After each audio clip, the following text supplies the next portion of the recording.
Okay, here we go. I'm nervous about this.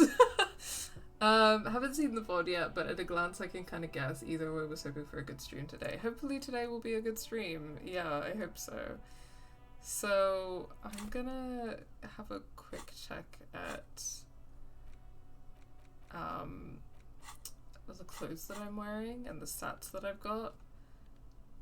Visual calculus, logic, pain threshold, electrochemistry, logic, electrochemistry perception. Yeah. I'm not sure if there's anything else I wanna... I know that there's a logic check incoming that I think I'll be... that I will want to do in this version of events.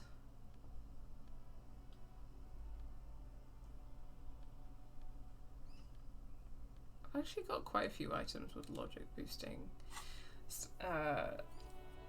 properties, but yes, okay. So basically it's near the end of day 5 and we're about to experience the confrontation between the mercenaries and the Union. This is the save point that I have. The last time that I played this,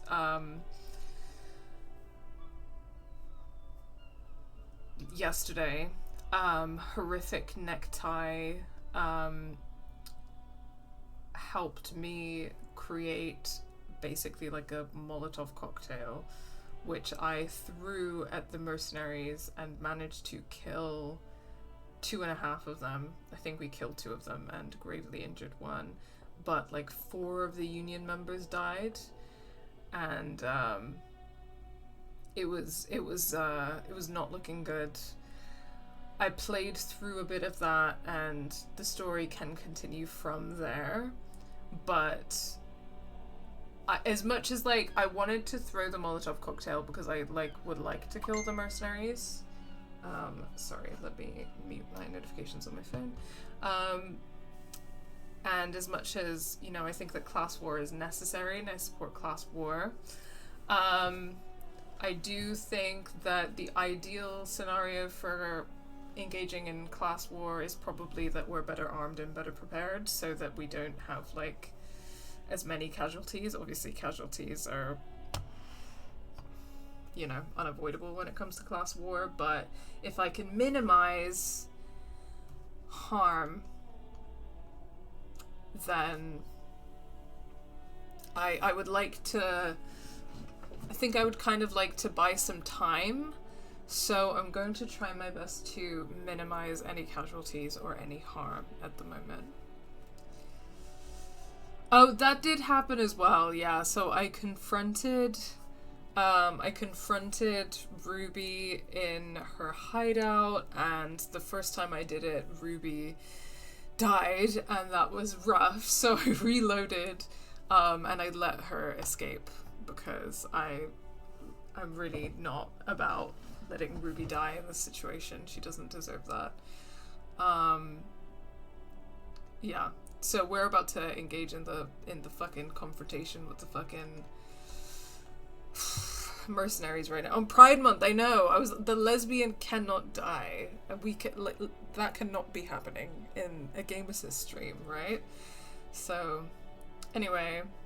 I'm all out of shits to give, loincloth. Welcome to the fucking reckoning. Put your damn gun down. People are gonna get hurt. We need to talk this through. Alright? Shut up! You're not gonna talk yourself out of this, loincloth shit fuck. This is the mercenary at the gates. His chest rises and falls under the ceramic breastplate. His fingers reach for the butt of his sidearm.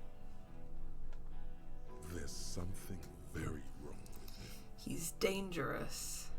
Shh. The lieutenant raises his left hand. This is a misunderstanding. Nothing irreversible has happened yet. You can just return to your unit and forget all about this. Shenbot says, the hardest thing about this confrontation for me is always how absolutely racist and angry Cortana is. Good voice acting for sure, but man, it's hard to go through. Yeah, absolutely. I mean, I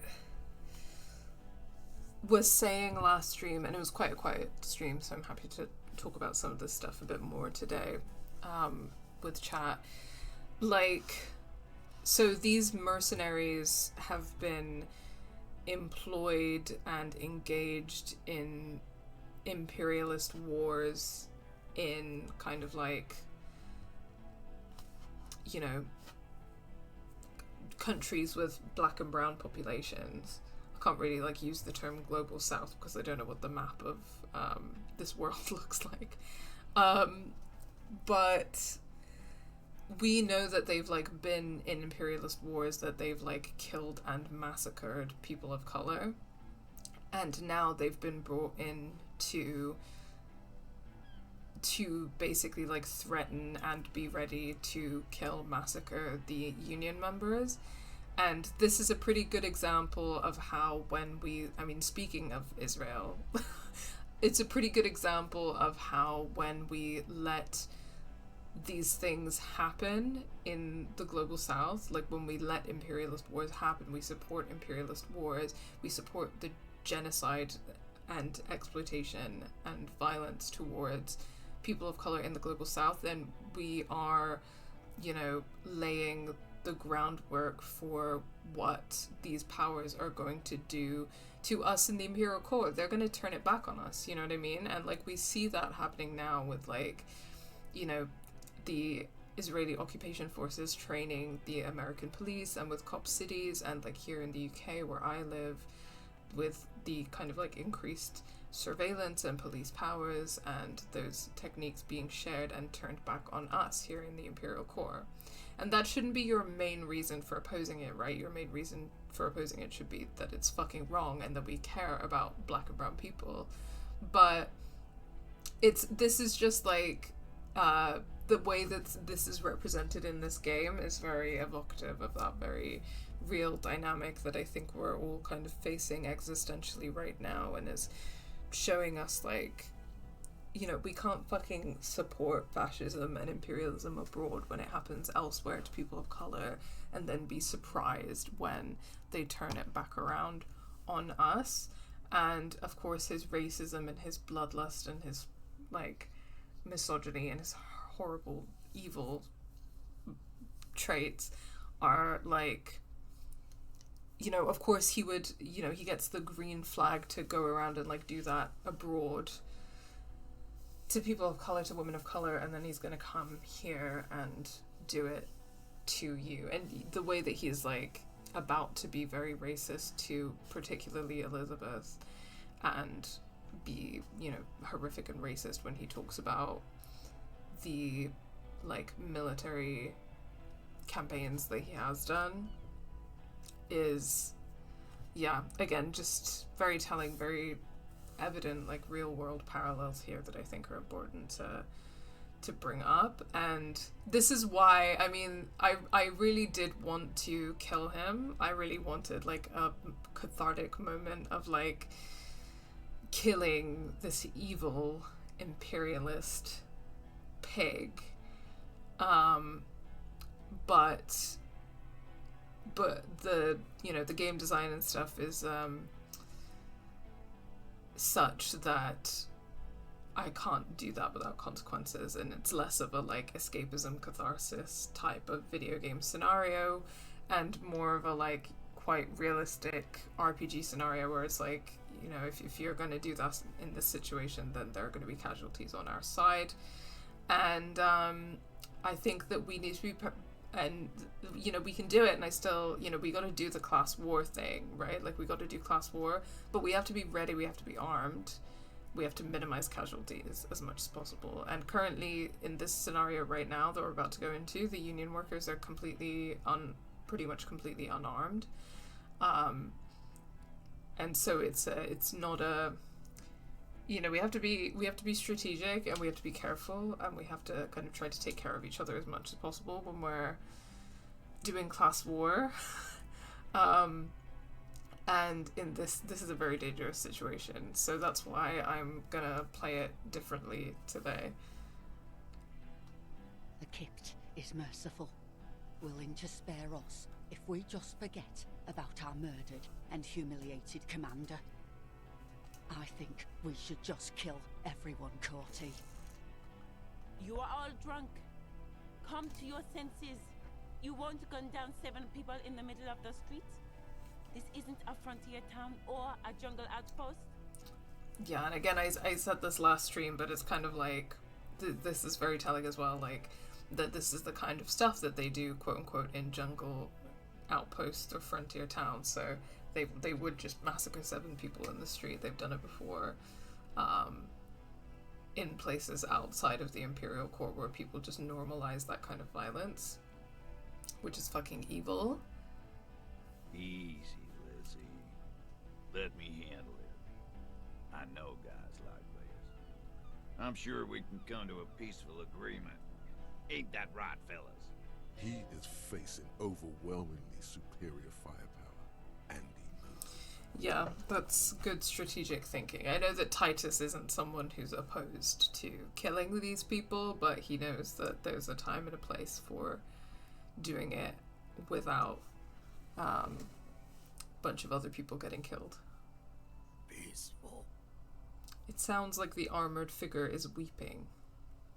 Nest in your abdominal cavity like a little wild mouse.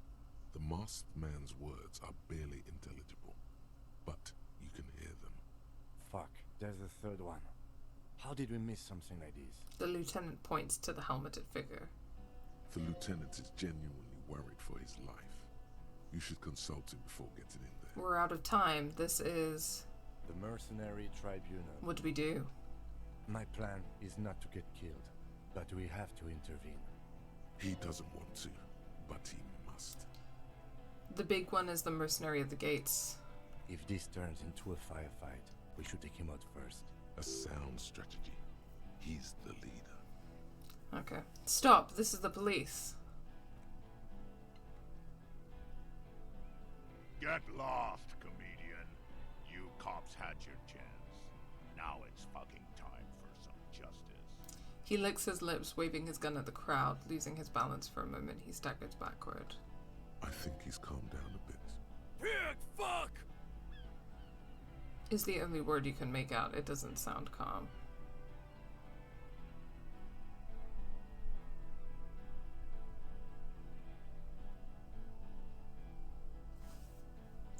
Easy now. No one needs to die here today. Oh, people are gonna die today.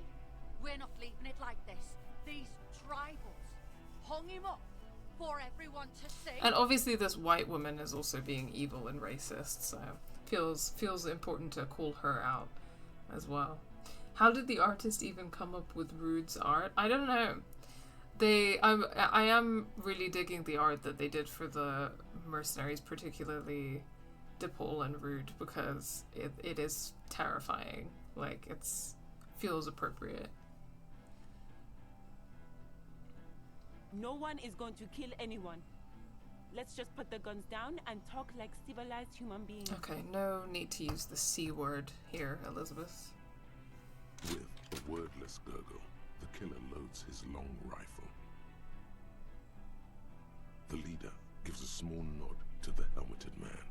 You feel your fists contract as you stand there between these men, all carrying real weapons. No, it's okay. Soften him up and trust the others to attack if it comes to that. Make him talk. Present an argument. Even if it comes to a fight, it's always a good idea to drag it out. Get under his skin. I don't know about this getting under his skin. He'll only get under yours. I'm barely keeping you together here. This is it. Peace. Always peace. It has worked thus far. Start with the first idea you have. Move down from that. Please.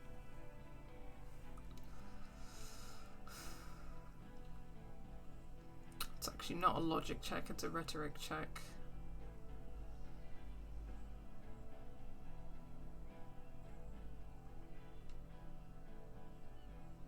Yeah, so last time I lit the spirit bomb and launched it at him.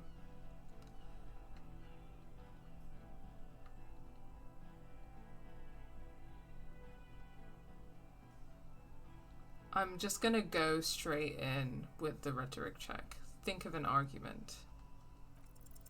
International something. International law. Okay, I'm gonna cheat. I'm gonna cheat you guys.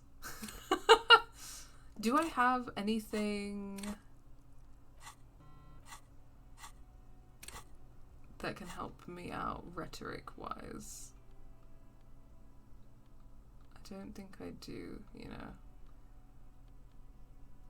in my inventory.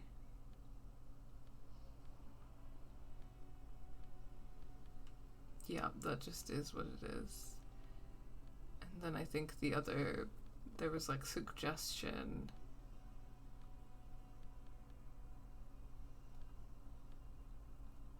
Oh, I just have items that reduce suggestion, so that's great. Oh, +1 suggestion. Okay, also kind of a slay, this outfit. Okay. I can also take a second to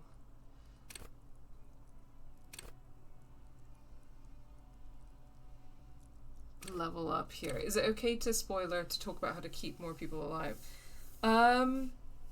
Yeah, because I've already played through it once, and I'm trying to kind of like cheat a little bit and get the best outcome that I can for this playthrough before I proceed. So I don't mind you spoilering a little bit, like not beyond this encounter, but just with regards to this encounter, so that I can try and cheat my way through it a little bit. Okay, I'm maxed out on composure and interfacing and hand-eye coordination.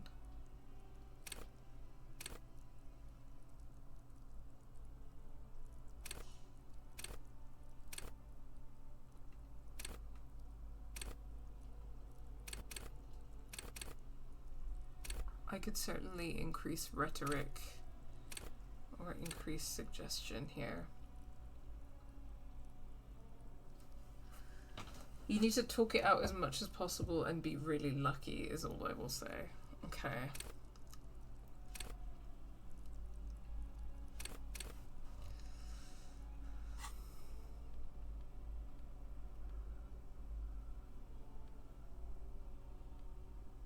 Okay.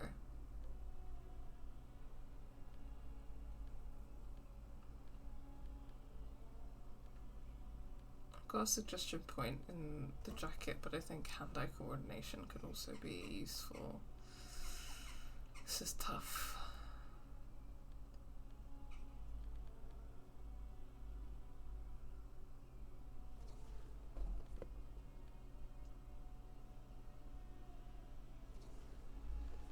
This is tough.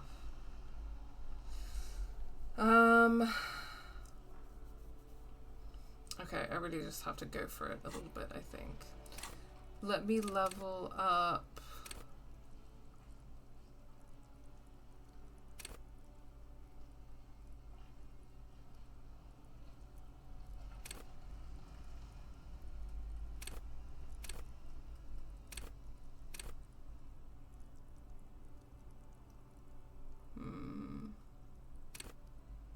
Rhetoric. And let me get on those shoes for some extra empathy. I'm all out. And let's see how this goes. This is The Kipt. You are He is peaceful. Nest in your abdominal cavity like a little wild mouse. The masked man's words are barely. Fuck. The lieutenant is genuinely worried. The mercenary might. He doesn't want to. If the A sound strategy.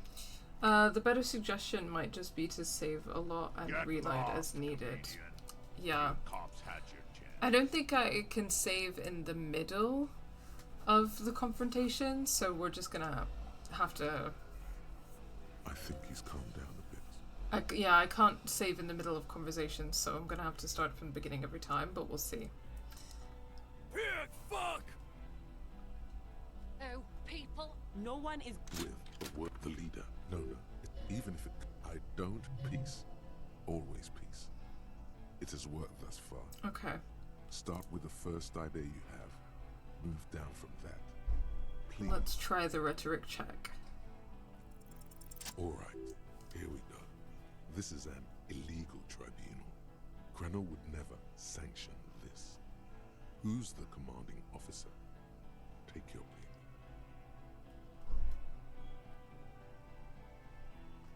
Okay. You were called down well once. What happened? Crenell does not give you the right to conduct a tribunal. Who's in charge of your unit after the death of your colonel?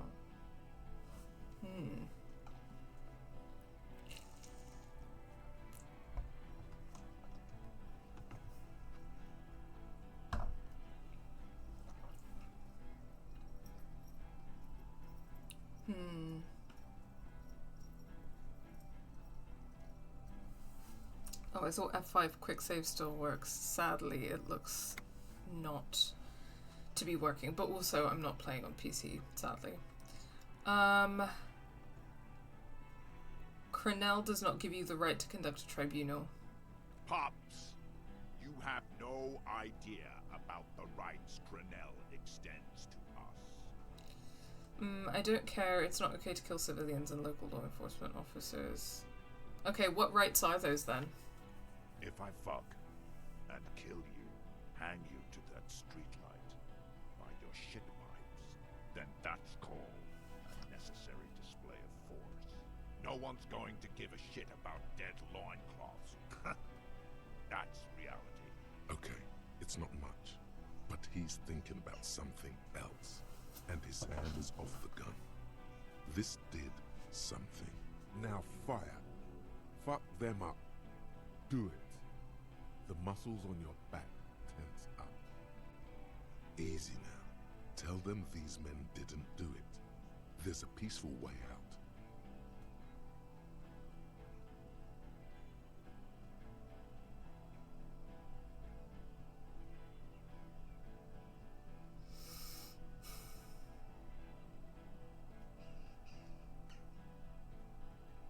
Okay.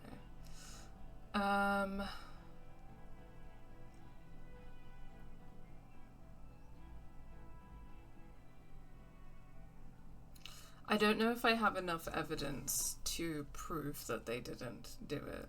So, and I know that Clausia is gone, so it's not worth doing that. I don't think it will help at this point.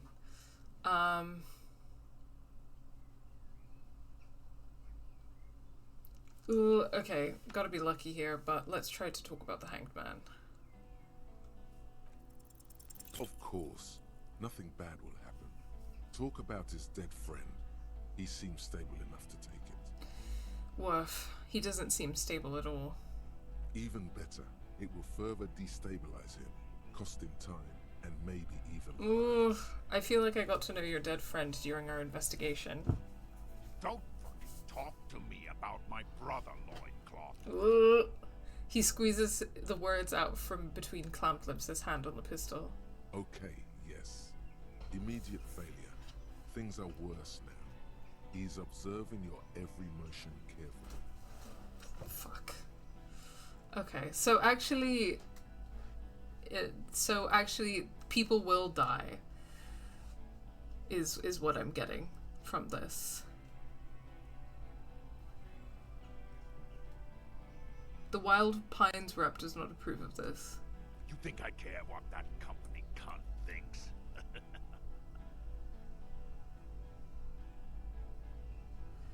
Wild Pines is not going to forgive you massacring a bunch of innocent people. Well, I'm not sure about that. We're working together. She knew you're out of control. She told me. She's gone, you stupid fuck. Sailed off 5 minutes ago. She doesn't give a shit about you, Silos. Stay cool. Don't do anything stupid. The company bitch is gone. Laylee's gone. Fuck are we still doing in this shithole? He looks around, tired suddenly, sad even. Guys, I just get in the way. I don't even have a gun. Hold your ground. Any more of you run, I'll shoot you myself. Wow. We're doing this together. They're huddled close in a formation. Steel. The rest will stay, even if it means dying here with him.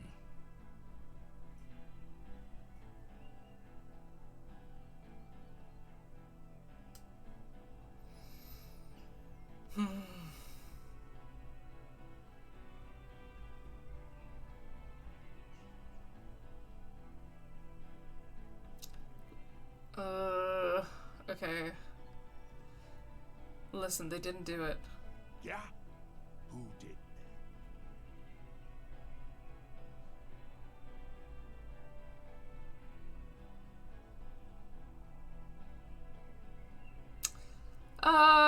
Fuck it, let's see what happens. Point to yourself, it was me. No, wait! He didn't. He is tense, like a steel spring under full load. I'm an amnesiac cop. I probably did it, and I can't even remember I did it. You think this is funny? What if I just shot one of your pals here for fun? Huh? How about the kid? That'd be fucking funny. Listen, please. This cop and this drumhead court marshal won't decide who... Think. Why doesn't he believe me? The Hardy Boys confessed to hanging him, all together. Titus said we took him out back and hanged him. He said it loud, in a public place. Listen, he was shot. He wasn't hanged. Listen to me. You're lying. DePaul heard it. He doesn't move the weapon. You heard wrong. She and these men have been helping us find the shooter. The hanging was only a cover-up. Listen. Fucking liars. Oh shit, he pulls the trigger, a plume of smoke erupts from the muzzle of his gun. The shot rings in your ears, a low, tinny ring. Then the Hardy Boys yell something. The young woman stands and looks behind her. The shot float over her head, crashing a small pane of the glass window. Oh my god, that was a close fucking call. I missed. The man looks at his revolver and smiles. I know what I heard, Corty. They said they killed him. They said it was a good way to end a Sunday night. That doesn't sound good. You need to change the topic now, or there will be another shot. Ugh. What topic? Shots have been fired. Act before it's too late. This was a close call. Fuck.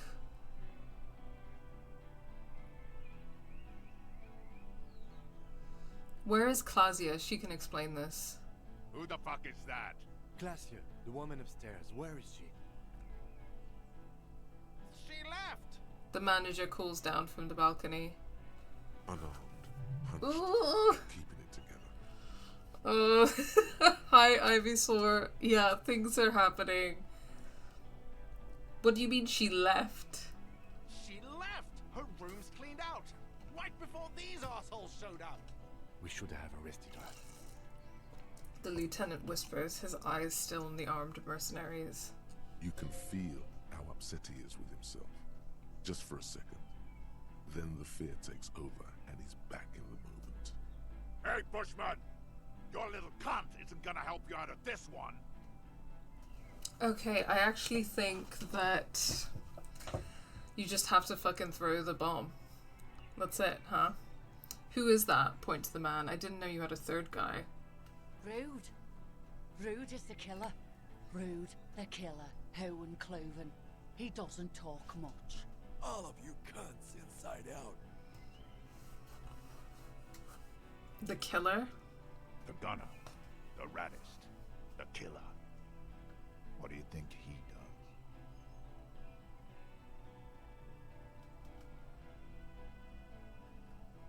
He kills. Smart loincloth. He fucks natives up. Soldier of the apocalypse style. Right, yeah. More racism. That's great. Okay, so... Yeah, fuck. This is so fucked, you guys. You're all drunk. Look at yourselves. Yes. So what?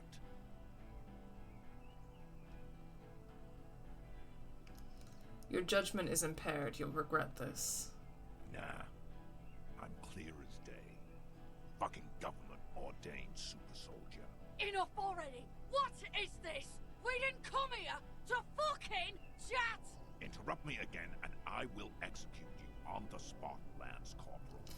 The outburst is accompanied by yellowish saliva around his mouth. Okay, you guys. I don't have my gun. Oh shit, I should have equipped my fucking gun! That was so stupid. Why wouldn't I equip my gun?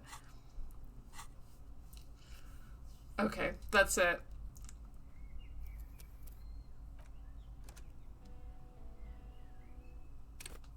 I'll skip through some of the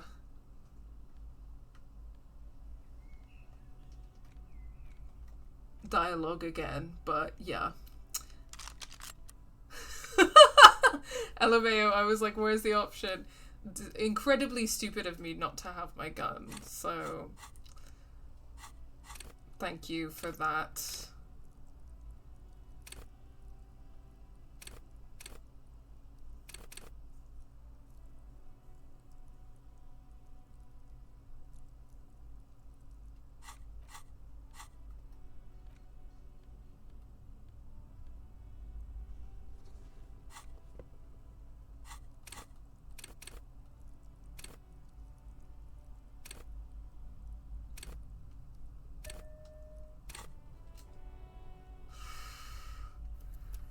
God damn it. This is so fucking stressful. Today's stream is the stream. It's true. Okay, I've got my gun now. I'm all up. Put your... Shut up. This is this. This is The kit. you are Blah, blah, blah. Nest. Fuck. The lieutenant is gent. The mercenary. He doesn't want a sound strategy. Between them, blah, blah, blah. Get lost, comedian. I think Pig, fuck! Oh, people are good. no one is going to with a wordless the leader. Shoot him. No. Even if it comes to a fight, it's always a good idea to drag it out first. Get under his skin. Okay, sorry. So one of the hand-eye coordination added to the mix.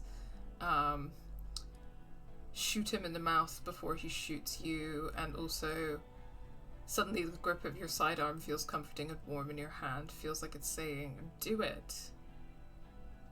I don't know about peace. Always peace. It has worked thus far. Start with the first idea you have, then move down from that. Please. Okay, yeah. Good to have my gun. Okay, here we go again. Rhetoric check. Alright. Nice. Here we go. This is an illegal tribunal. Krenner would never sanction this. Who's the commanding officer?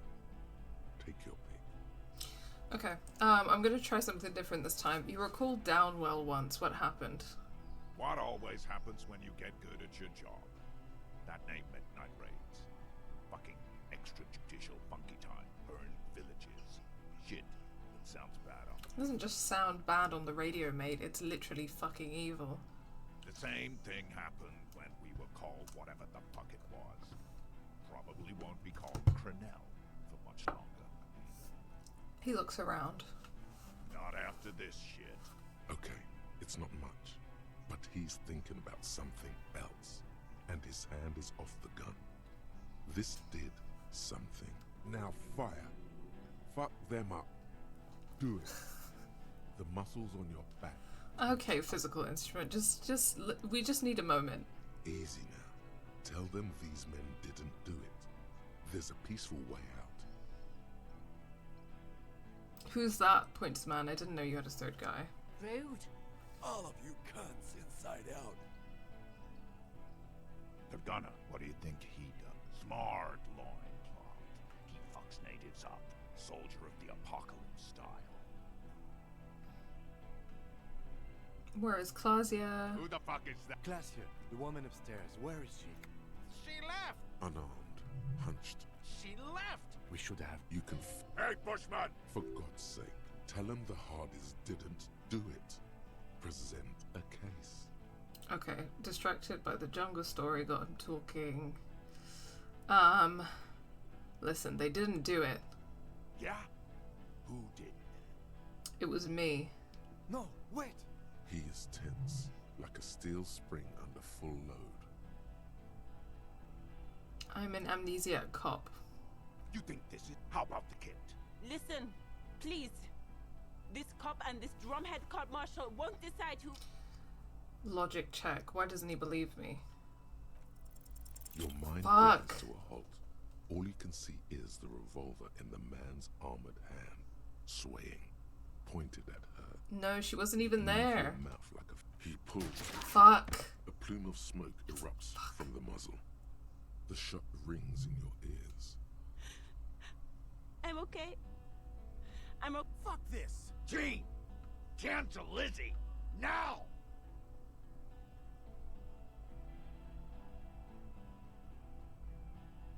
Suggestion check.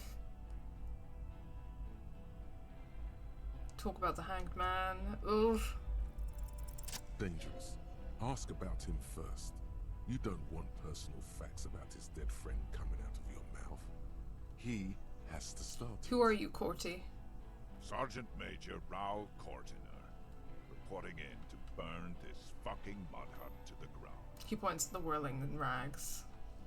As he moves, the interlocking pieces of his armor click softly. The burn this fucking mud hut to the ground. But a lot of the rhetoric they're using is basically like they're applying their experience of like massacring and burning villages and killing people in like black and brown people's countries to this situation, and they're kind of seeing it through the same lens, which again is kind of feeding into what I was saying earlier. Corty.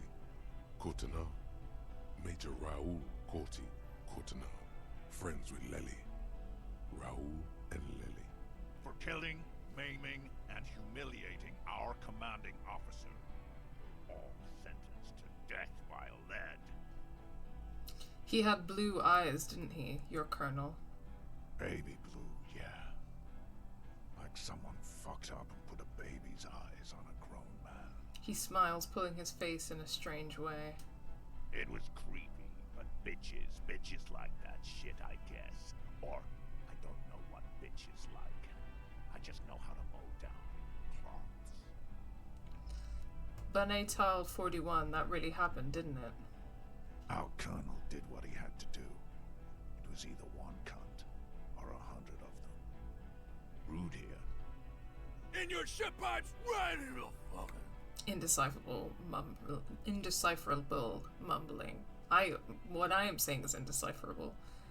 He likes to fire mortars at random coordinates. Wipe out mud huts like that. And he gets bored. Lady knew how to command. He was a good commander. I can see you miss him. Oh yeah, he would have commanded this fuckhell way better than I did. That didn't happen, because Hayseed, Bill, and Kipsy the Kip Jesus Christ. fucking murdered him. Had him stink the village up for 2 weeks after. And you fucks did nothing. Listen, man. We told you we... Told us what? What did you say, tattoo fuck? You'll die next. Right when the she-kid's out. Listen, you're Lely. Everyone says good things about him. He was a talker. Fuck do you mean, talker? We've heard testimony. People say he was charismatic, a nice guy to be around. Yeah, he liked to chat up the natives. Share leaflets. Squeeze a bit of kip-tass here and there. Great fucking idea that turned out to be. Horrible. If Lely was here, he would spare the lot of you. Maybe shoot one for show. But me, I'm not a big fan of public affairs, clay monkey. I'll gun every one of you down for what you did. Ready to open fire, Major. At your command. Your colonel did not deserve to go out like that. I promise I will find his killer. Find his killer. Cop, his killers stand right there, shitting their pants, and you're standing in the way, protecting them. I don't really care about finding his killer. Like, I do think he deserved to die, but it is what it is. You gotta say what you gotta say. They didn't... The woman holds onto her side, teeth rattling. Shush. Blood's all gone out now. Not long to go till the rattle starts. 1 down, girl. 7 to go. Big talk, but you got him to admit he's a bad leader. It's a small thing, but it got him off center.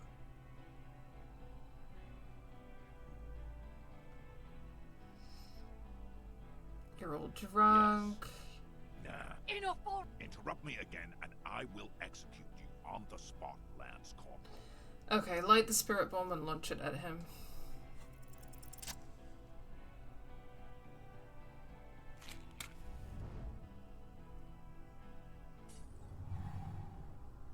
With a crash of shattering glass and a terrible roar, the fire draws in oxygen. The bomb hits the mercenary in the chest, swallowing him in flames as he staggers backward. In the fiery inferno, you see your tie, coiling around the man's neck. It is no longer horrific, but beautiful and pure. I only ever wanted you to have fun, Harry. It calls out to you one last time. Goodbye, necktie. See you on the other side. The necktie disintegrates into molten heat, its last remaining embers letting out a pop and a crack that sounds like... Harry, for God's sake! Watch out!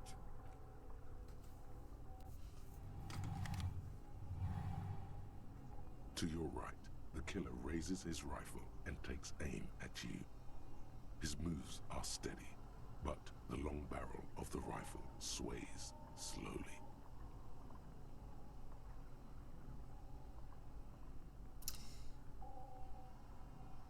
Blink, think. You stare down the barrel of the gun. You see Rude's mask behind it, his eyes in the slit of the helmet, like a camera lens, focusing on you. 0.6 seconds remain. There are 6 little black dots in the tip of the thick barrel, like a honeycomb. This is a knock cannon. It shoots 6 rounds in one pull of the trigger. Absolute destruction. God, you're so frail. Too frail to think further. Time is running out. Kim, where's Kim? From the corner of your eye, you see the lieutenant raise his pistol and aim it at Rude. He's trying to find a straight line of sight before the rifleman can take you out. In the background, the leader is still on fire. Okay, I don't think this is gonna go well, but dodge the shot. You leap Oh, left. fuck. A swarm of angry lead passes mere millimeters from your side, tearing fabric off your coat. Feels like the lightest of tucks. Damn, joy, I am alive. The man tilts his head, trying to see through the clearing smoke for the next shot. Watch out. To your left, DePaul is about to take a shot too, at Kim. God, please. The lieutenant says quietly without trembling. He aims, face pale. He's aiming for the eye slot in Rude's helmet. An extremely difficult shot. 2 shots ring at once. One from the lieutenant's pistol, and the other from DePaul's. It's aimed at the lieutenant, but it misses. You hear a scream behind you. Kim, did he hit the rifleman? Blood gushes from the helmet's eye sockets as Rude staggers back, disoriented. The sounds coming from his helmet are not human. I really hope Elizabeth doesn't die. I really hope that Elizabeth isn't dead. But, all things considered other than that. An unbelievable shot from the lieutenant. Who screamed? Glenn, dying in a puddle of blood Fuck. behind you. His mangled torso has 2 gunshot wounds. Blood gushes out of them like red geysers. Oh God, watch out. You see 2 crazed eyes stare at you through the burning meat and the flames. With his face boiling off, the man raises his pistol at you. Then he squeezes the trigger. Well, I'm going to try to evade the shot, but 3% not looking good.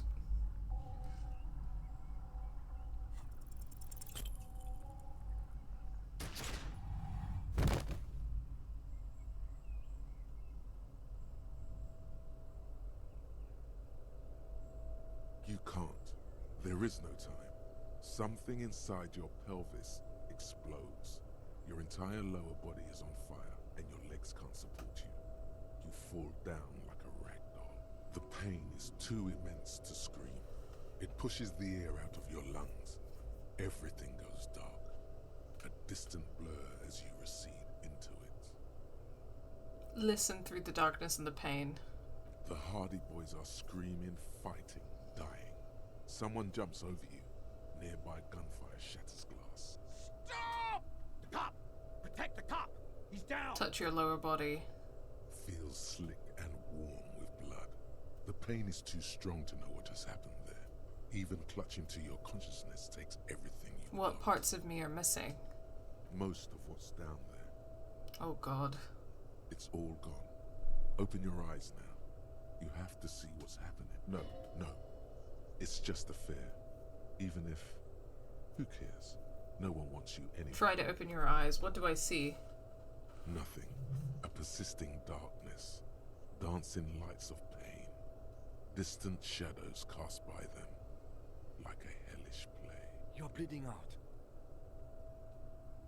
Out of it, a silhouette appears crouching over you. You hear a familiar voice filled with urgency and fear. There's a white shadow that smells like apricots. It's always there. Stay with me. You feel burning hot tears streaming from your eyes. It said I have a vast soul. Do I have a vast soul? Yes, keep talking. You hear me? Stay The away. lieutenant pushes down on your wound hard. But you can't. It's so hard. Your eyelids grow heavy, and the sounds ever more distant. And the cold comes over you. The lieutenant, too, is somewhere far away, almost gone. When suddenly, you sense something behind him, a slender white shadow towering. Someone stands there, raising her pistol at him. The lieutenant does not see it. He's pushing down on your wound with both hands. Some yaoi food today, because the lieutenant trusts you. Not only the lieutenant trusts you, but Kim truly trusts you. No, Kim! No, you say, and hand out your firearm to him. Your hand trembles, and your eyes are full of fear. That's all it takes. There is no room for hesitation. The lieutenant moves like a spring unloaded. He grabs the gun from your bloody hand and fires behind him. Nice one, Kim. You hear a faint scream, a woman's. Then the sound disappears, like someone pressed stop on the tape. The woman is gone. So is Kim. Then the whole world. Fall into total darkness. This is death. One more door, baby. One more door. No, let me back into the fight. The fight? There is no fight. The fight is over. It was lost 1,000 years ago. You have laid here forever. Keep falling deeper. Rest. Take the door. Rest in peace, necktie. Rest in peace, necktie. He's not taking it. His body is not taking it. Oh God, no. He's not disintegrating. He's swelling up instead. Over the hours, hurting, moaning in his sleep, and rotting, and being disinfected, and smelling of drugs, and feeling saliva in his mouth. Drifting in painkillers, thrashing in his wound sleep. He can't go. Not before the case is solved. There is a radio in the distance. A radio of the world. Playing sounds. Good morning, Elysium. Soon we will return to the world. Hours turn to days. Soon we will get up again and go through it again. Finally, we know what the infernal engine was outside. The clarion call. It was him. He is the infernal engine. He never stops. He only gets worse.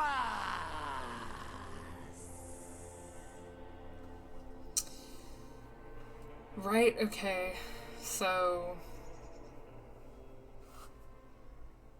You see the lieutenant's familiar shape in the orange jacket. It turns double, then triple, from the pain. I don't actually know if this went much better than the last time I did it, but I thought that there might be a way to talk it through and avoid like any casualties, but that doesn't seem to be the case. So it looks like it always kind of turns like the violence is just inevitable. So yeah, here we are. I hope not too many people died. I would be gutted if Elizabeth died.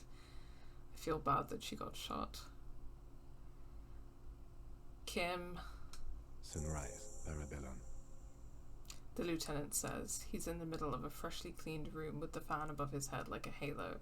His face is covered in bruises. What did you say? Sunrise? Sunrise, Parabellum. Sunrise, prepare for war. It's an old revolutionary saying.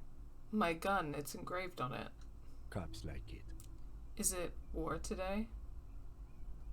The gates of the harbor are boarded up. The streets are a little more empty. Apocalyptic violence is yet to erupt, I am relieved to say. I think we may have held it off, for now. Barely. He unzips his bomber jacket. Good. Yes, we have also completely failed, but that's okay.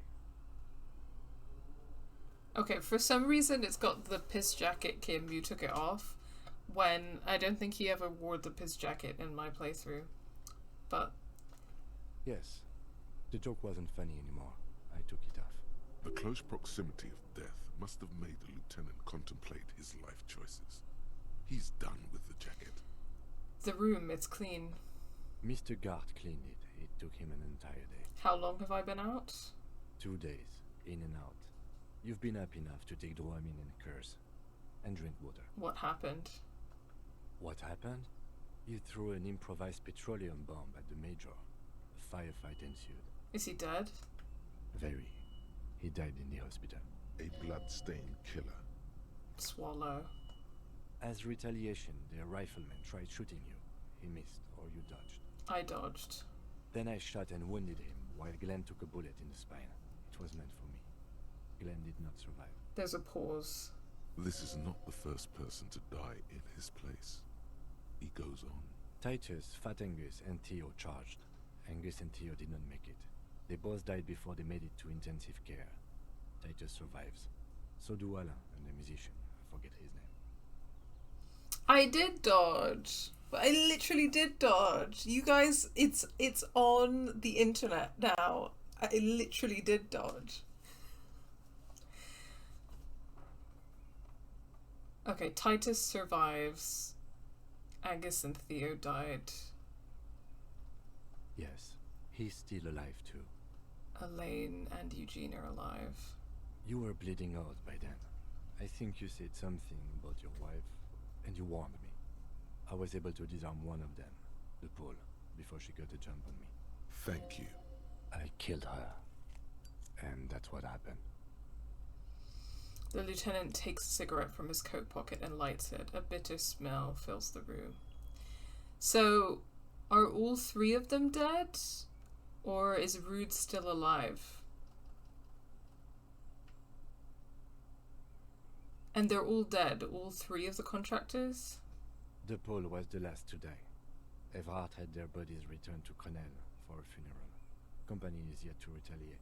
Why? Because we deterred them? Or Joyce did? Maybe the harbor in full lockdown is too costly a target. Or maybe... He breathes in the fumes, thinking. Maybe they are simply taking their time and will attack soon. I don't know. I'm not going to comment on his smoking, because, yeah, it's Smoke your cigarette. I can barely think of anything more stressful than what just happened. A cigarette's the least he deserves. How many casualties on the Union side total? 5. Glenn, Theo, Shanky, and Angus. The fat one. He took a lot of bullets. Glenn, Theo, Shanky, and Angus. And Elizabeth too. Elizabeth Beaufort was her name. Shit. The gardener. She didn't make it? No, she bled out before Everard's surgeon could help her. Everard sent his personal doctor, but a costly loss for the Union. She was being trained for leadership. Fuck.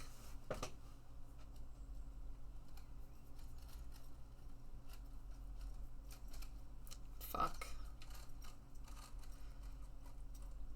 If I would have presented the theory better to their leader. She never had a chance. She should not have been there in the first place. There was no way to convince them. Stop this line of thought now. You're too broken for ghosts. And that's... all.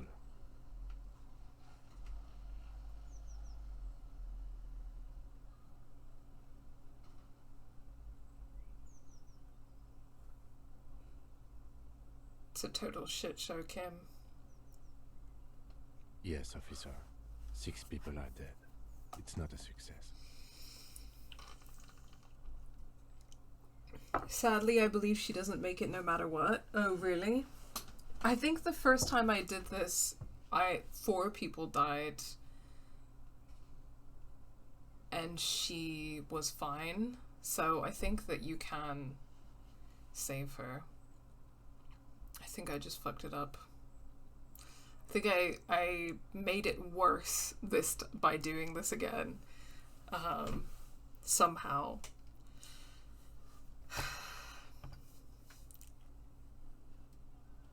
But what's done is done. The violence is cordoned off. The Hornets did not get into the beehive. The worst scenario has not materialized yet. And we are still alive. Both of us. He did not expect you both to survive once you stepped between those 2 armies. How bad am I hurt? Reasonably bad. You were shot in the left quadriceps. That's your thigh. The outer side, thankfully, no major arteries were nicked. The bullet was removed and a bacterial infection treated with mercurochrome. Can I walk? We will see. Are you hurt? Not very. I have a concussion from that woman beating me with the butt of her gun. I tried to not move too much. Things would be worse if you didn't warn me. Thank you. I did not see her coming. Stupid of me. Has anyone from my station been to see me? No. A man and a woman sit in the front seat of an armored motor carriage. The woman is driving. The man lights a cigarette. Jean Vicmer is his name. The asphalt vanishes under the wheels of the machine. Ahead, harbor cranes rise to the sky. Back to that shithole, he says. Really? I called your station after the fight. The injury was logged in. They told me they've sent officers to join you on the site. You haven't seen any, have you? I'm sure they're worried about you. That means he hasn't seen them around while you were out. They're not really worried about you. If they were, wouldn't they be here?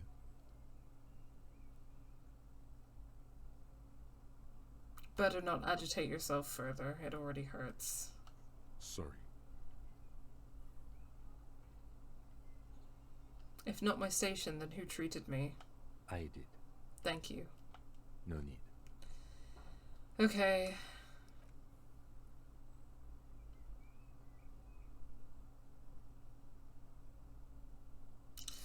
Yeah, at least Kim is okay. Is there a scenario where Kim dies? Is that if you fail that one red check asking him to dodge? Like if he doesn't trust you enough? The lieutenant turns double again before your eyes, an orange hue of pain. How are you? I'm very bad, Kim. Things are very bad. The lieutenant doesn't reply, just looks at you teetering on your feet. He thinks you should sit back down, Back straight now. You're not sitting anywhere. What happens now, Kim? I honestly don't know.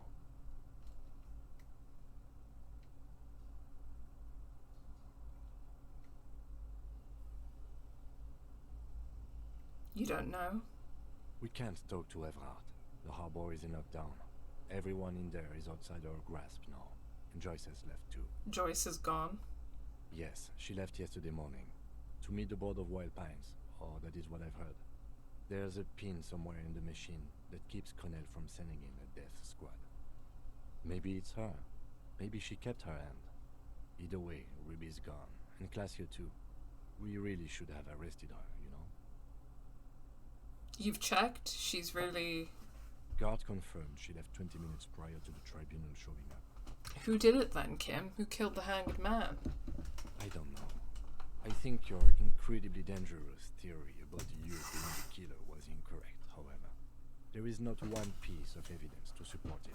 Honestly, I think our investigation has not produced a single credible suspect. This is because I'm La Puta Madre's peony, isn't it? Don't be narcissistic. Half the cops in Revachol West are his peonies. Even if you are, it is not a decisive factor in this case. That does make some sense. Do I want a spoiler? You can tell me if there's a scenario where Kim dies if you fail the red check, yeah. Beyond that, no spoiler, but if it's about whether or not that Kim can die, then I don't mind you sharing that at this point. Thank you for asking. What about the hole in the wall? Someone was checking her out. I don't know. That's been there for years. There's still a 28% possibility the shot came from a distance. We should go upstairs, rethink the ballistics in situ. I agree with this. What else? Ruby said that it probably did come from a distance because nobody in the building heard the shot. There are all these old bunkers and weapon caches, Revolutionary era. We could find thousands more if we wanted. All of Revachol is full of them. But they seemed so mysterious. I'm just gonna say nothing. There's a little pause. He says nothing as well. The fucking Maybells, Kim. The flowers. What? Yank it out and show the dried flower while it falls to pieces. This one, remember? Every piece of garbage in the city is not connected to the case. You don't have to keep everything. He's wrong.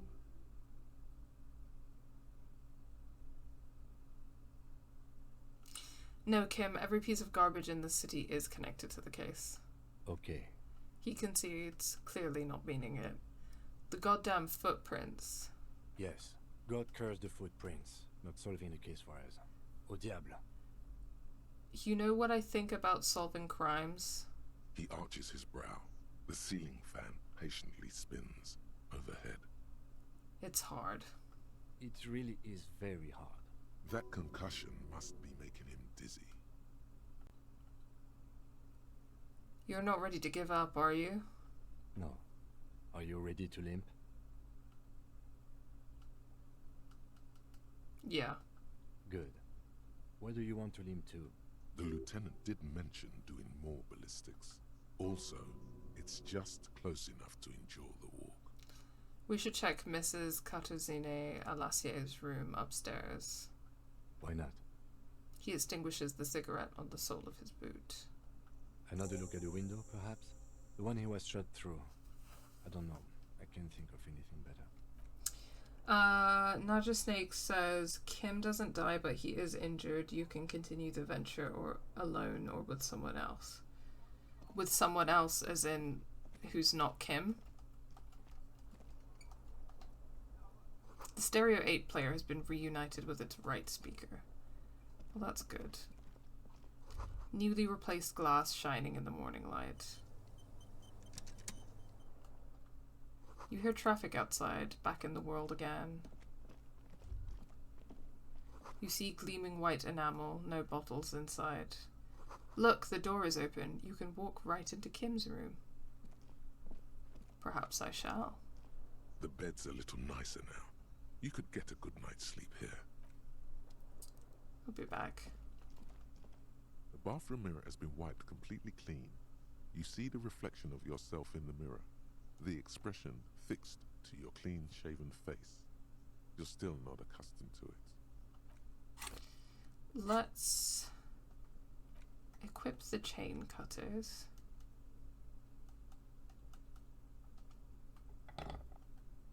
And boost my electrochemistry if I can.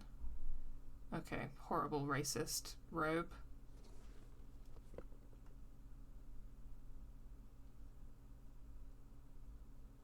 I think my pants are already increasing my electrochemistry.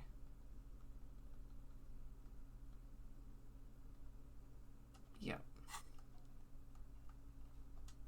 The bathroom mirror has been wiped completely clean. You see the reflection of yourself in the mirror, the expression.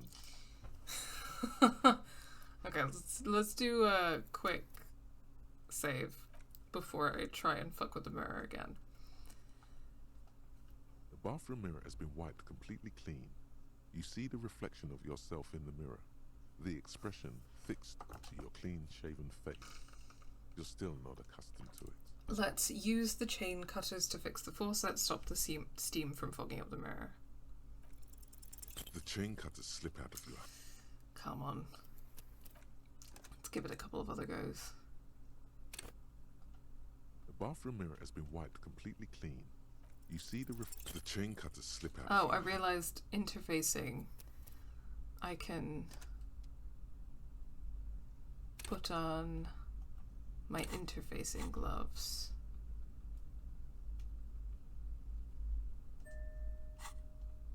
The bathroom mirror has been wiped completely clean.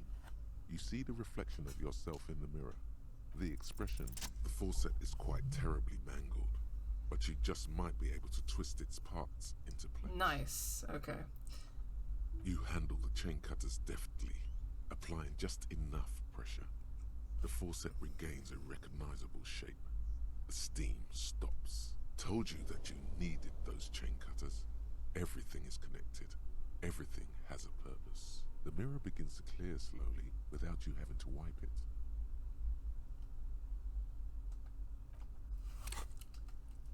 Lovely, no steam.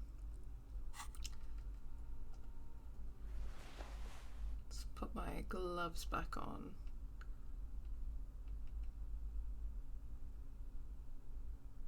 Maybe I can do this without the horrible racist jacket.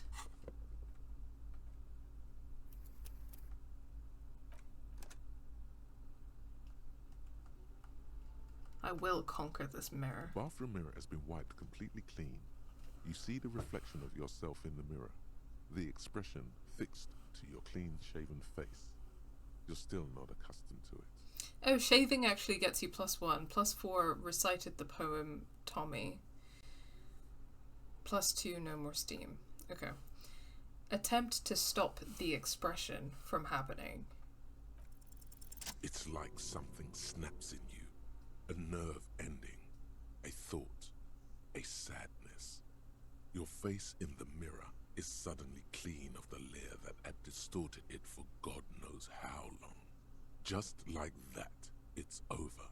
The running gag that your life had become. A sad old man looks back at you. Damn. Okay. And the picture in the corner has changed so that he's no longer doing this horrifying grin. Dig deep into your mind to locate the source of the expression. Need encyclopedia points for that.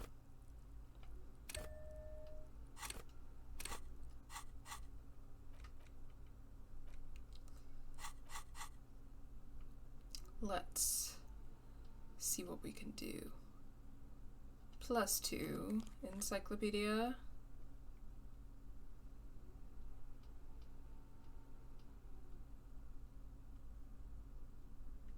That's all we got. These funky glasses.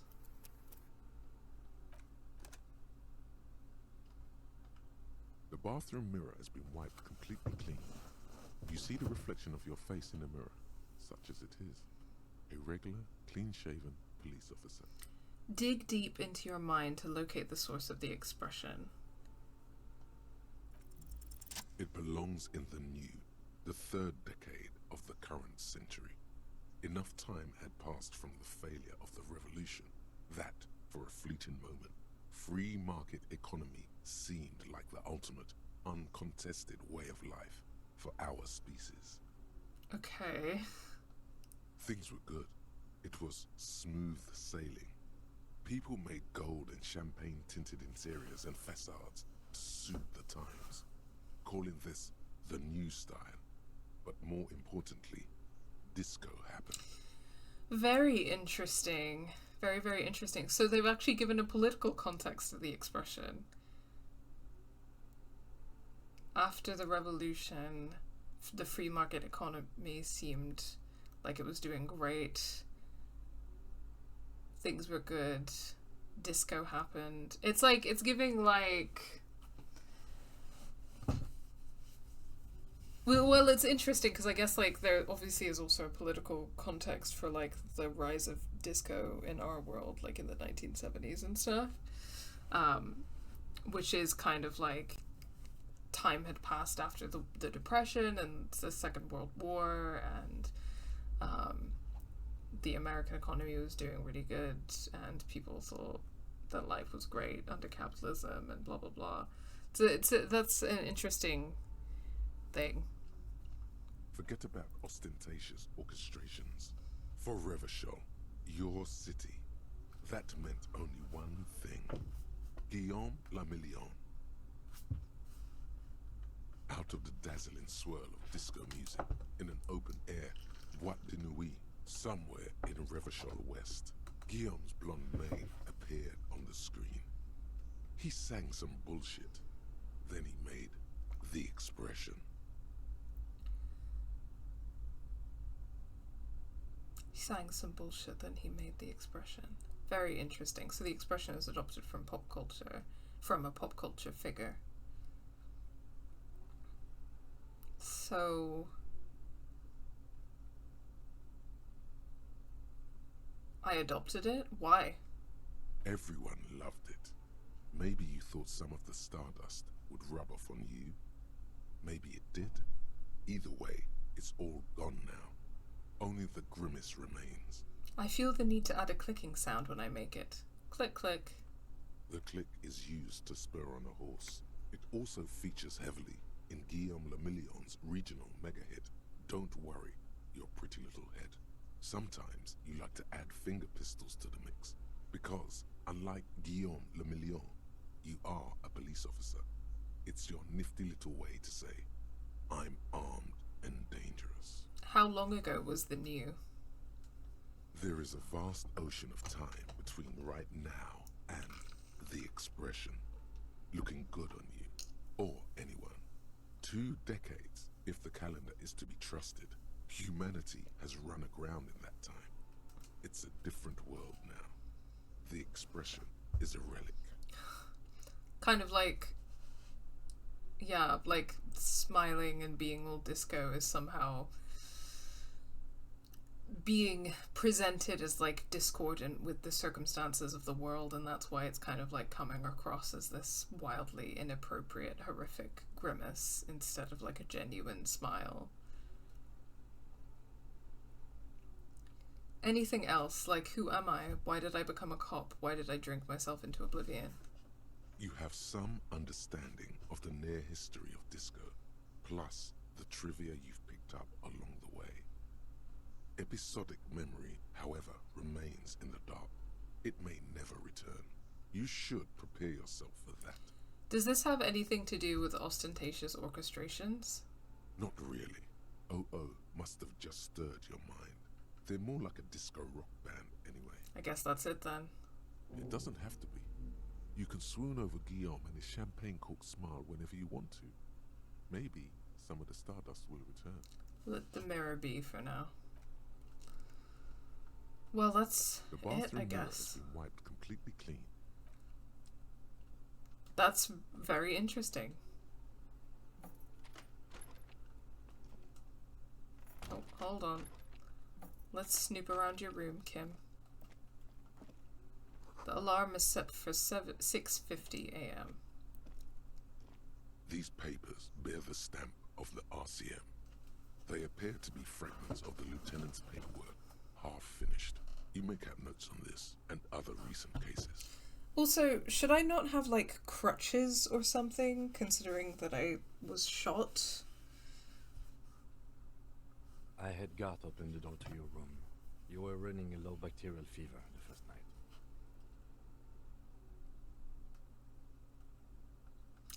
Thank you for keeping this thing alive a little longer. Point to yourself. It would have been easy were it not for my concussion. We both got lucky, considering the odds we faced. Let's go.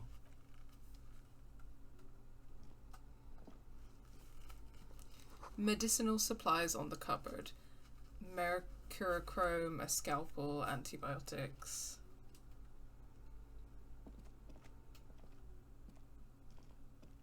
I am sure neither of us feels solid enough to keep loitering in this room. Let's go. Do we have a shared bathroom? Yeah, we do.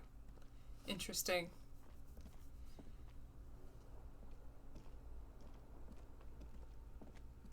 Just me and my chain cutters and my pistol.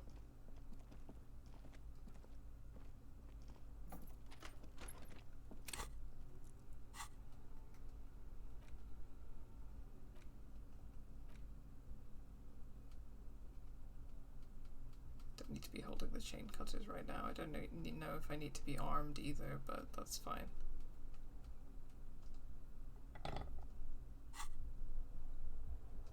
Hold on, let me...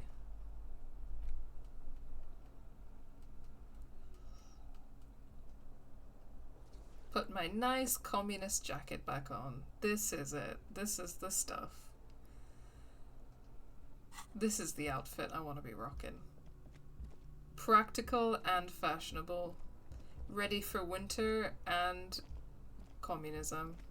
Oh. Ouch, that leg hurts. Maybe if you don't run, it'll be okay. I feel that we need some kind of a crutch, man.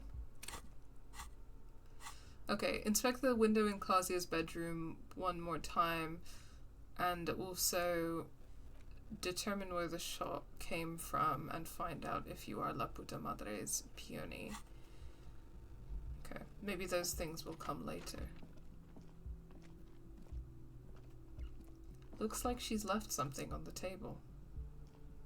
Next to the stack of bills, you see a note. A few lines jotted down in large, uneven handwriting, just as the writer was about to rush out the door. I'm sorry, I fucked everyone over. P.S. I didn't kill him. P.P.S. Gift upstairs. A gift? The lieutenant turns to the staircase suspiciously, looking for any signs of another presence in the shadows above. What could this gift be?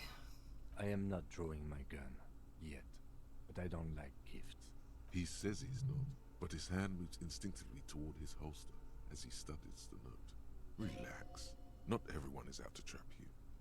Seems like she left in a hurry. It's hardly surprising. Ooh.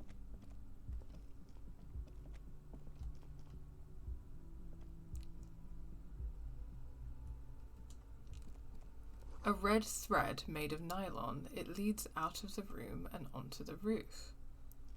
What are you up to, Clausia?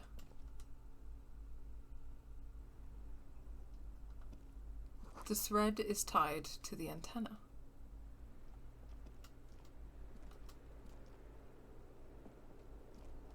Huh. Can I not interact with that at all? Okay.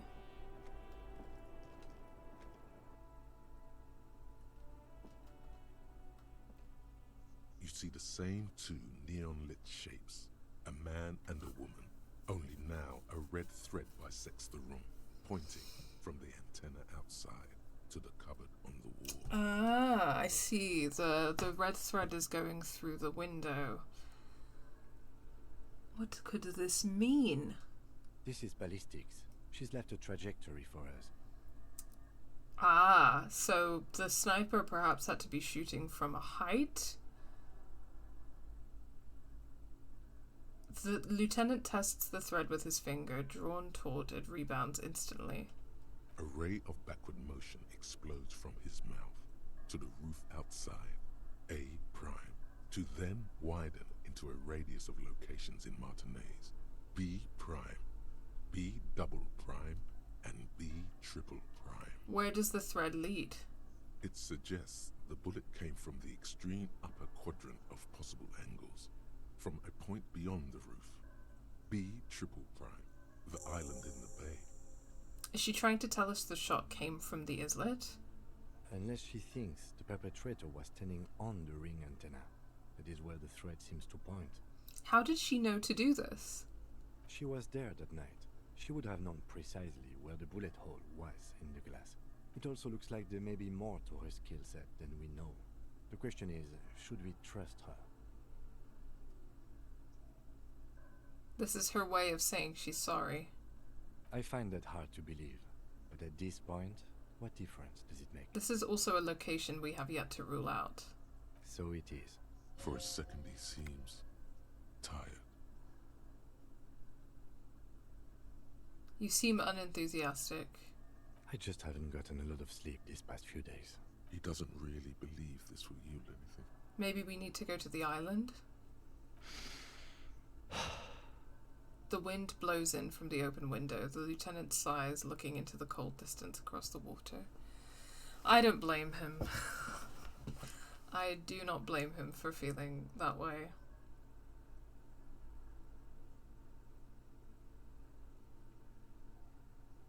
I'm going to the island. Are you in? Of course. I'm in. He takes a second to gather himself, then says, How do we get there? Joyce Messier had a sloop, but she's gone. Liliane, the net picker, she's tarring her boat. Ah, yes, of course. The village. Let's go. Leave. You know what I failed? Which I'm feeling really bad about. I just realized that the mission that I failed this playthrough is the building communism mission. Because I couldn't get to Steban's meeting. Because I unlocked that too late. I needed to unlock that earlier in the week if I wanted to make that happen, and now it's not on my list of quests anymore because I think it's been failed, basically. Completed.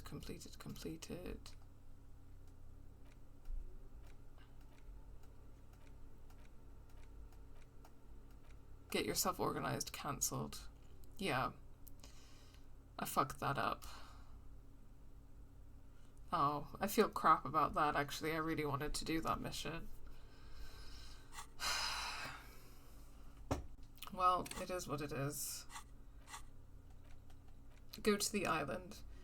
Go to the islet in the bay. There could be a boat in the fishing village on the coast. Ask there. Nope, not the window. The stairs. Thank you.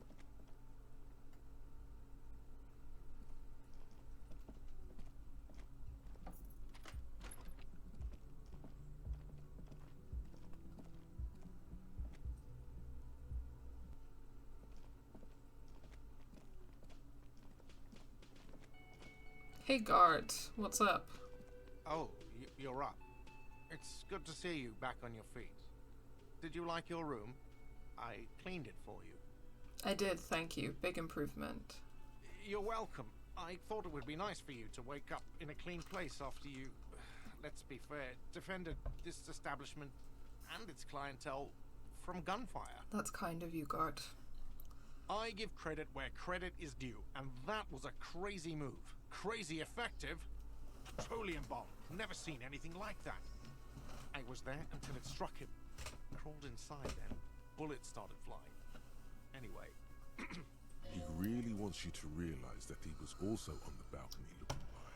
In the danger zone, so to say. Right. You didn't do much other than that, though, did you, in the moment? I wish you a quick recovery. Also, you and your partner are staying here free now. This establishment supports cops. The stay is free, the drinks are not. It just felt I needed to specify that. Where did everyone go? Oh, you know, people don't tend to stick around after shootouts. Turns out they're not good for business. What happened to the man with the sunglasses? I don't remember everyone who comes here, and many people wear sunglasses inside lately. Must be a fad. Okay, so I have to mention, when it happened, you were right out there on the balcony. Yeah, I was. Yeah. That's because I'm a bad ass. I don't know about that guard. I don't think standing and watching and not doing anything is particularly badass. It really took courage. Don't pick at him.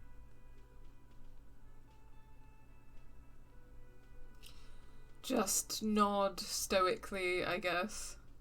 He nods back at you, even more stoically. Just two badass men nodding stoically. Make that three. The lieutenant is nodding too, hands crossed. Okay, thanks. No problem. They'll come back. They always do. Bye, Gart.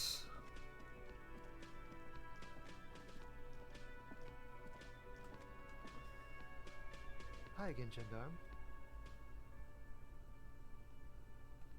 Okay, can't say anything to him. Bye-bye, Gendarme. The theme on that pinball machine is a standard royalist theme, used on everything from pinball cabinets to full-flavor cigarettes. What are its hallmarks? Clinging to a picture book version of the past century, waiting for the king to come back and cast out all the profiteers and homosexuals. Basically, imagine a yellow plastic crown with a liquor brand emblazoned on it. Wow. The idea of a king in a century gone is pretty fascinating. The sentiment is called anti-centennial nostalgia, pining for a time before the turn of the century. It's common even now, after 50 years. Oh, hey Titus. Seeing you approach, the bruised man raises his bear in welcome. Crazy motherfucker. Didn't think you had that fury in you. But I guess I've misjudged a lot of people lately. There I was, thinking, where are we gonna find a tin opener large enough for those cans? Then Capo Loco shows up and just sets a man on fire. Impressive shit, Copper. None of us would be breathing right now if it wasn't for... I guess what I'm trying to say here is, thank you. His hand is covered in bruises and half plastered. Still, this hulking lump of man is glad to be alive. Hey Austin, how's it going? You've caught me after the whole showdown between the mercenary and the Union, which was pretty intense. Oh, how are you doing in this heat wave as well? I'm struggling a bit, not gonna lie. So, I'm probably gonna kind of keep the stream on the shorter end like I did yesterday, because it's easy to get a bit loopy in all this heat. This is big. It's as big of a thank you as Titus Hardy can muster under any circumstances.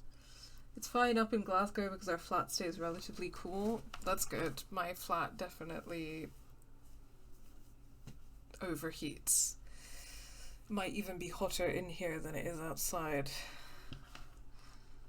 I desperately need to get like a couple of fans or something in here. But I've been waiting to do an IKEA trip until I sort out a car, which is exciting, and I should be picking up tomorrow finally, because the nearest IKEA to us, like I've tried to go there on public transport a couple of times, and it's just too difficult lugging all of that stuff, so But that has been bad timing in the sense that I thought I was going to get it last weekend, and that would have been before this heat wave. But now, tomorrow, apparently the weather is going to cool off. But you know, this is just what the weather is like here now. So probably there'll be another heat wave, whether it's this summer or next summer. So a fan is always going to come in handy. Okay.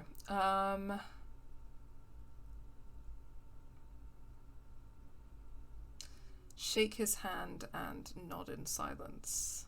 Now, how can I help you? His grip is strong and friendly. I'm sorry about the people you lost. Dio was old. I think he'd be pretty happy with the way he went. Never could imagine him withering away on a sickbed.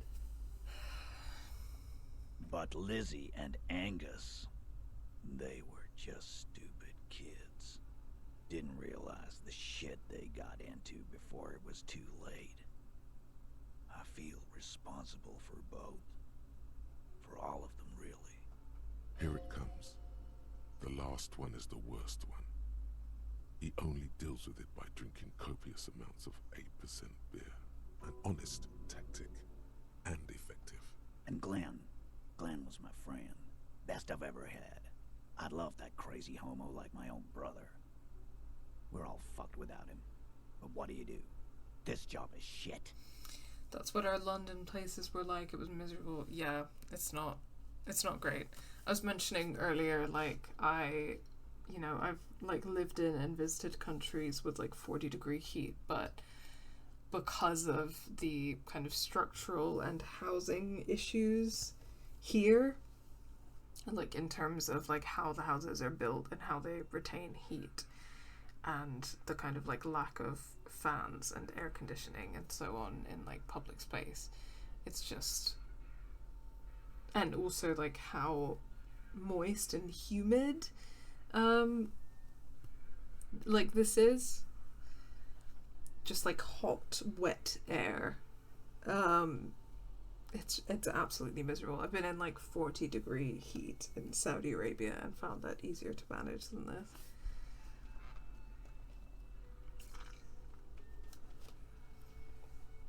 Still enjoying the game? Yeah, it's I've been having a hectic time lately, so I feel like I wasn't able to stream much until this weekend.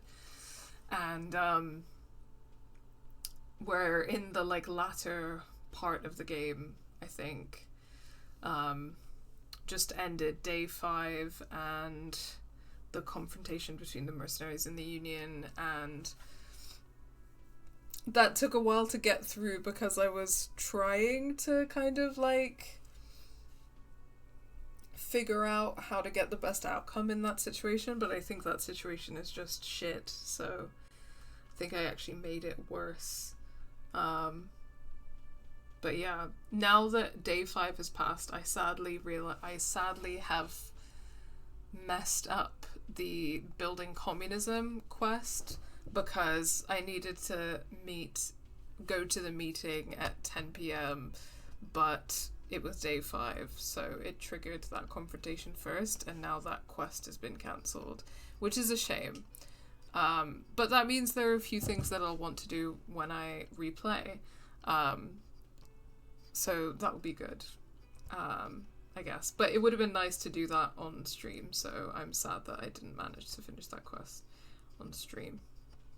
I will never be a true communist now, I know, even though I've got the hat and everything. Like, look at this outfit. I got the communist outfit. I can't even show you the outfit right now. You can see the back of it.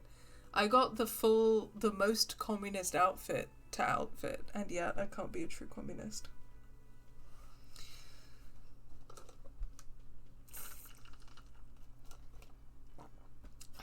Okay. I am hydrating as instructed. That was me taking a big sip of water. Thank you for redeeming that. Okay. Hold on, where's that Shanky fella? Dennis, that poor little rat is dead too. I always thought he'd run. But no, he he stayed. Stupid, brave fella. He didn't like him. That only makes it worse. They were good people. I'm sorry it went like that. Well, yeah. Memento mori. Right.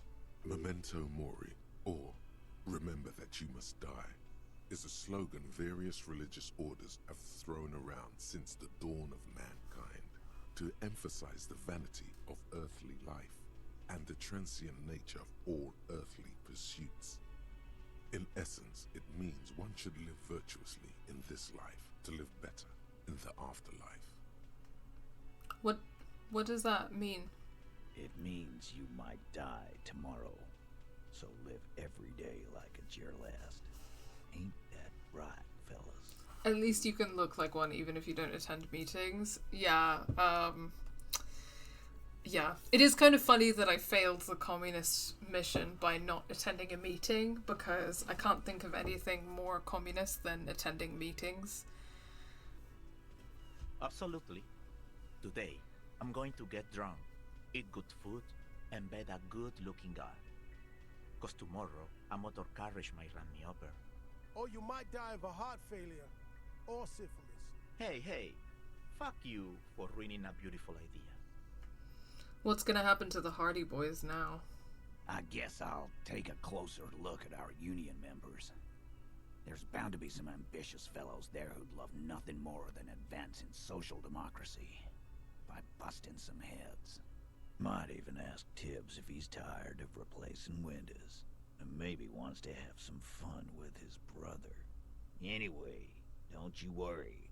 As long as Titus Hardy's standing, there will be Hardy Boys. Do you know what happened to Claudia? Don't know. Don't care. I'll be glad if I never see that fucking woman again. Even after all that hell, he's still bitter about her? Titus, after all we've been through, level with me. You really liked her, didn't you? Nope. He did. Okay, got it. He nods and takes another sip of whiskey. Any idea what I should do now? Judging by the sight of you, I'd suggest crawling into bed with a bottle of whiskey in one hand and a big tit in the other. You guys need to calm down with all of this misogyny. Yeah, go pay Monica a visit in Janro. She's got a knack for making men forget about their worries. Biggest pair of milkers in all. Oh my god, you guys, I'm really trying to sympathize with you after what happened, and you're making it hard. Hell, you both look like you Oh could my use some god. feminine company right now. Please cut it out. Thank you for your advice, Eugene, and you too, Alain. I do always appreciate a good use of the expression milkers. Oh my god. You're welcome, Bina Claude. You're all right in my book. So long, fellows. Be good so I don't have to come back here again. Take care, coppers. You two look after yourselves now. Death passed on you today, but men don't get that lucky twice. Copo loco. And normal cop, I guess. Good luck in Shamrock. Scars made the best tattoos, they say. Thanks for getting involved, guys. Not a lot of cops would step into that line of fire, but you did. Listen, we did what we did, but the lesson here is not that cops are the good guys. And if you ever feel like the uniform is holding you back, I've got a few vacancies. You'd make one hardy boy, copper. And Titus Hardy himself would make a good officer. That man was born. I shall not be recruiting anyone to the police force, no. Bye, Titus. Okie dokie, is that everyone in here? Well, here we go. Now you can get a good look at my communist outfit. Look, the coat, the boots, the hat.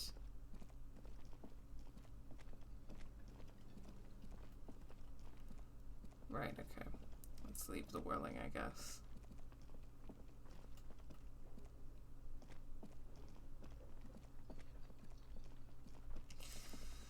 Rest in peace to those hardy boys. Un jour, je serai de retour près de toi.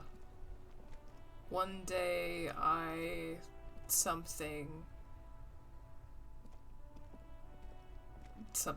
I don't know. My French is not good. De toi, I think, means something about you. Yeah. Let's see if it translates it for us. The graffito has been painted over the traces of the fight that took place here. It smells of blood and heavy fuel oil. This was Cindy the Skull. Ah. Looks like Cindy the Skull finally found words for her masterpiece. The lieutenant crouches, touching the fuel oil with his finger. Looks like it, yes. This is still fresh. It wasn't here yesterday. I smell heavy fuel oil. And blood. Some of it is even yours. Heavy fuel oil.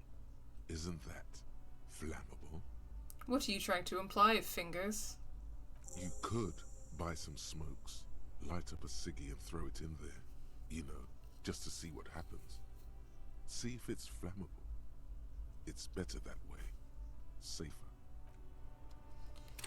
I haven't really wanted to smoke cigarettes on account of the whole addiction issue, but I guess if it's just one... Light the graffito on fire with a burning cigarette. Okay, well, I don't have any cigarettes. If I get any, then I shall do that. Hi, Lesbian Pain. Missed the Tribunal. Guess I'll have to check out the VOD later. Yes, unfortunately. So I streamed a little bit yesterday, streaming a bit today. Confronted Ruby, tried the Tribunal a good few times before locking in. Because everything was stressful and I was trying to figure out how to get the best outcome. But yes. Okay, what am I doing again? Go to the island. Right. Is there anything I have to do here first? Call the station! That's what I gotta do. To ask about whether I'm La Puta Madre's peony. Inside, you see a set of steering levers, a radio microphone, a pull-out toolbox, and the soft glow of the fuel preheater gauge. This is Precinct 57. How may I assist you?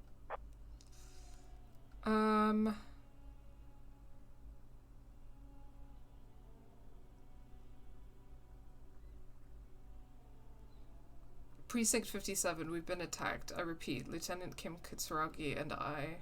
Something is wrong. Only static hisses through the speaker. Hello? No reply. Only the mindless drone of static crawling through the air.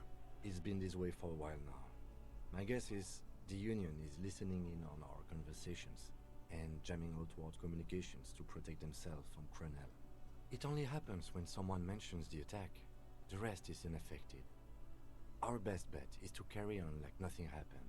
That is, if we don't want us cut off the grid completely. Okay, isn't that dangerous? No more dangerous than stepping between 3 armed mercenaries and 8 Union men, I hope. I don't like it either, but that's the way it is.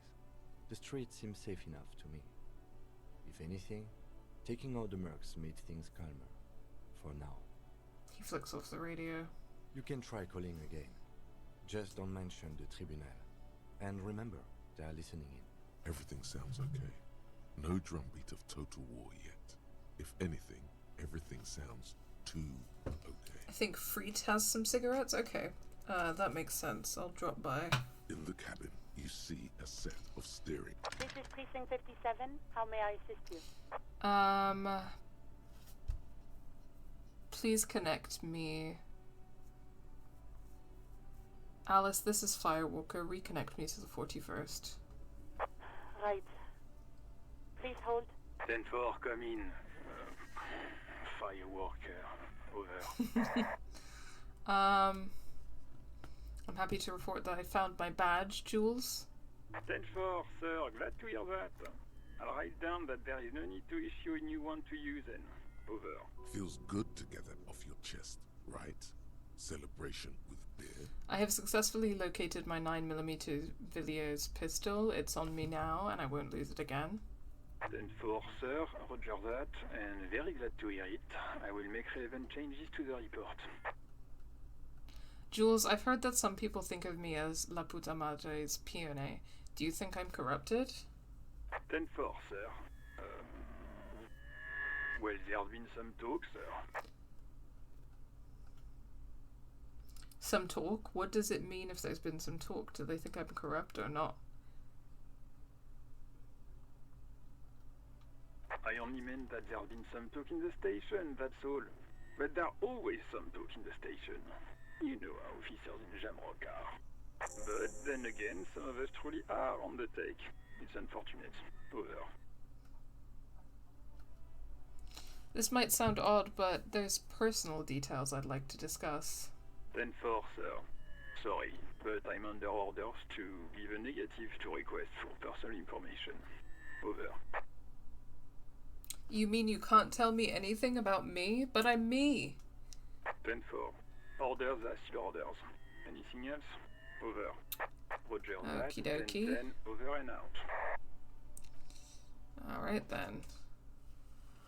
Don't know how helpful that was.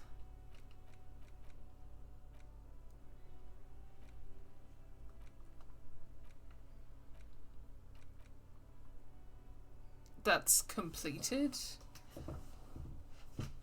Oh. Well, I don't feel like that gave me any answers as to whether or not I'm a corrupt cop. Okay. Well, what does it matter anyway, I guess? All cops are shit.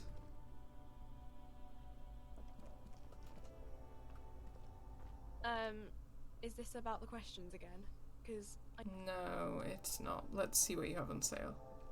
You see several packaged raincoats fill a low shelf beneath a display of croissants and juice bottles. The raincoats are transparent, except for the big Fritta slogan on the back. The packages are small, discreet, sloppily stacked, making them easier to take unnoticed. No need to worry about knocking over a display. I'm not gonna steal a raincoat, but what's that? what is what? It's a raincoat. If you want to buy one, then it's only 4 real.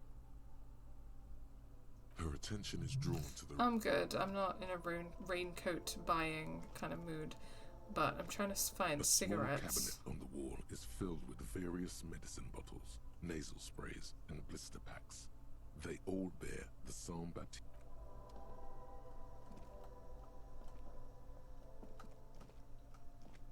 Cigarettes? A colourful display of cigarettes and alcohol bottles line the shop wall, inviting you closer. The bottles wink at you in the light. The smokes too glitter in their wrapping. It's like looking into a kind of heaven. Your knees are weak. There, in that dark green glass, all in vain. The great flowing river of warmth, wine, alcohol, beer, alcohol, love, alcohol. Okay, well, obviously I won't be drinking anything. This is not a good place for a recovering addict. Guess not, no. She looks at the wall of goods behind her, then adjusts her hat. Good thing you're an unrecovering alcoholic. No electrochemistry. I'm obliged to inform you that both alcohol and cigarettes damage your health. But I guess you already know that. Don't ask. Don't look. Don't do anything here. Just go away. Get back to work. Could I have some Astra cigarettes? Substance use effects +1 intellect, -1 health. Interesting. The alcohol has minus morale effects. I don't really want to use substances, but I do want to light the graffito. I've been pretty committed to not using substances.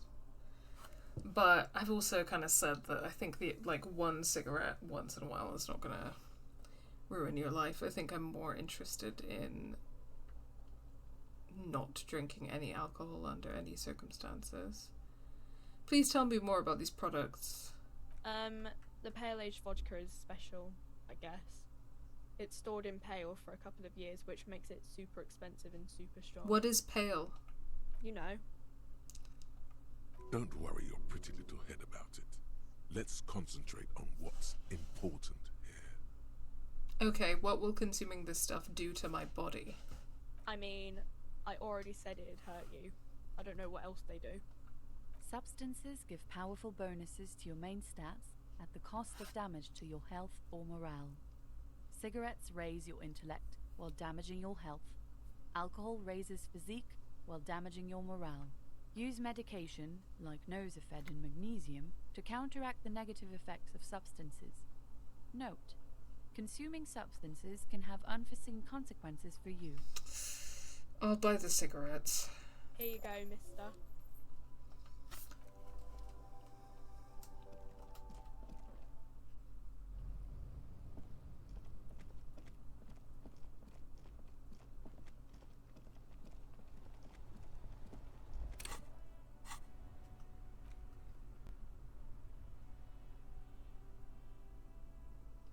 These Grad-made cigarettes are remarkable for their high tar content, a favorite of fishermen, police officers, and working men the world over.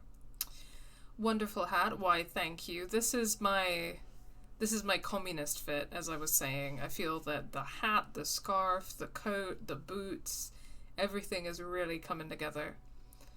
And this is why I'm so disappointed about not being able to follow the communist quest. The build communism quest.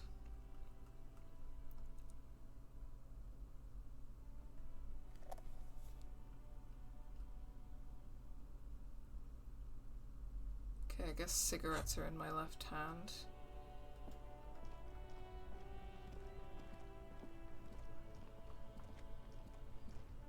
The graffito has been painted over the traces of the fight that took place here.